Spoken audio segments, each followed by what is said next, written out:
Okay, go. Hello, mommies! Okay, ulitin natin. Hindi ka naka-seatbelt? Hindi. Hello, mommies! Kumusta kayo? Papunta kami ngayon sa Umingan, Pangasinan. Bali, may kausap ako doon. Pipick upin ko yung in-order kong incubator. Ayan. Pipick upin ko yung in-order kong incubator para sa mga itlog ng mga alagang manok, pabo, gano'n, na hindi nililimliman yung mga itlog nila. Sayang naman para mabuhay sila.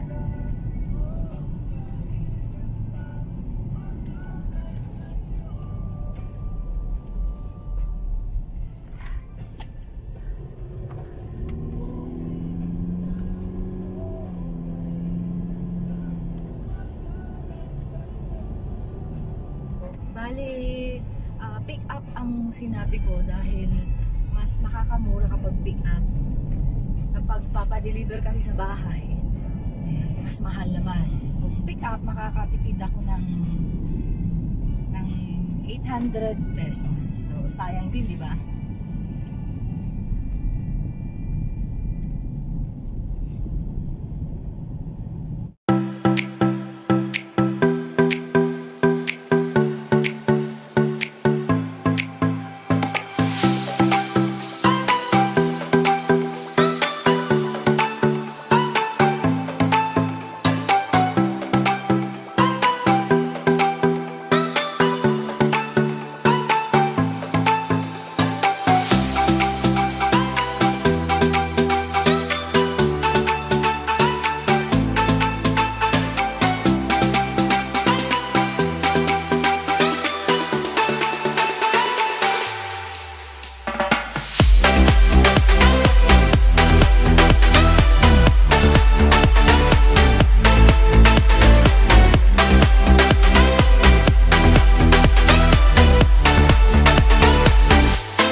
mga kamamshis, nakuha na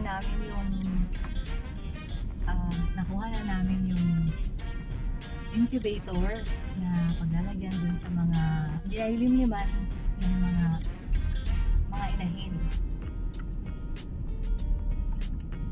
Tara, uwi na tayo.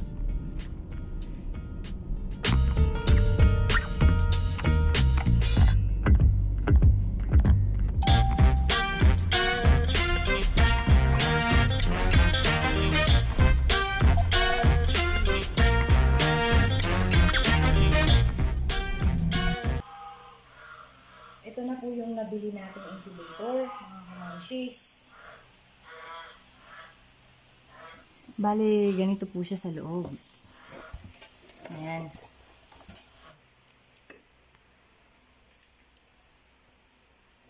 Ayan. Ang instructions po sa akin nung nagtitinda, sabi niya, lagyan ko muna ng tela. Tapos, isindi ko muna siya ng 1 oras bago ko ilalagay yung mga itlog natin. Tapos maglalagay ng mangkok na may tubig sa gitna. At ang mga ilalagay nating itlog, lalagyan natin ng label. Lagyan natin ng date, tsaka ng X para maikot po ito. Pag naikot natin to, alam natin kung napaikot na natin o hindi pa. Bali, ipapaikot daw ang mga itlog 3 beses sa isang araw. Parang oras lang ng kain. Isa sa umaga, isa sa lunch, at isa sa dinner time. Bali, sa mga itlog ng manok, 18 to 21 days ang hatching period nila. Kapag sa itlog ng pato naman, o kaya gansa, 25 to 28 days or more ang hatching period naman ng mga ito. Bale, dito naman sa kanyang temperature, naka-set up na daw yan. Sabi ng gumawa nito. Bale, 37.2 to 37.8, ganun ang kanyang temperature. So, namamatay siyang kusa at sumisindi siyang kusa. Namamatay siya kapag tumataas yung temperatura sa loob. At sumisindi muli ito at ibabalik niya yung normal na temperatura sa loob. Mommies, and sa mga ka-farming po natin dyan, kung meron po kayong katanungan at suggestions, comment down lang po. That's all for today. Mommies, stay happy and be inspired always. Thank you for watching.